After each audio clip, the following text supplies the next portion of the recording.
ഇവിടെ ഡിഗ്രി കഴിഞ്ഞിട്ട് പലർക്കും ഉള്ള ഡൗട്ടാണ് അടുത്തത് എന്ത് ചെയ്യണം എന്നുള്ളത്. അതിന് ഹെൽപ്ഫുൾ ആയിട്ട് നമ്മൾ ഇവിടെ ഒരുപാട് കരിയർ ഗൈഡൻസ് ക്ലാസ്സുകൾ കണ്ടക്ട് ചെയ്യാറുണ്ട്. പ്രൊഫഷണൽസിനെ കൊണ്ട് തന്നെ നമ്മൾക്ക് കരിയർ ഗൈഡൻസ് ക്ലാസ്സുകൾ ഇവിടെ കണ്ടക്ട് ചെയ്യാറുണ്ട്.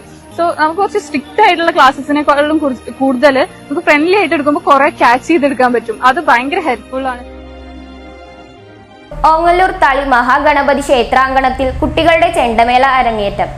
7 വിദ്യാർത്ഥികളാണ് ചെണ്ടയിൽ അരങ്ങേറ്റം കുറിച്ചത്.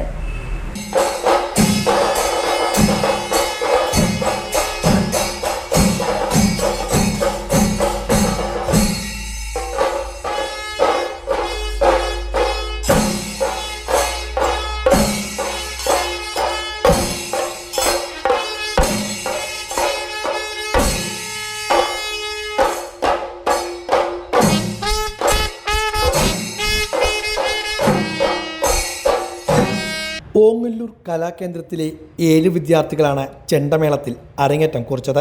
ഓങ്ങല്ലൂർ തളി മഹാഗണപതി ക്ഷേത്രാങ്കണത്തിലായിരുന്നു അരങ്ങേറ്റം നടന്നത്. കൈവഴക്കത്തിൻ്റെ ചടുലതാളത്തിൽ ആവേശത്തോടെയായിരുന്നു കുട്ടികൾ കൊട്ടിക്കയറിയത്.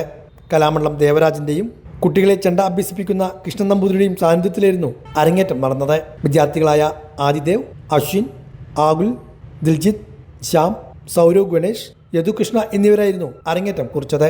1.25 മണിക്കൂറോളം നീളുന്ന ചെണ്ടമേളം ആസ്വദിക്കാൻ നിരവധി പേർ ഇവിടെ എത്തിയിരുന്നു.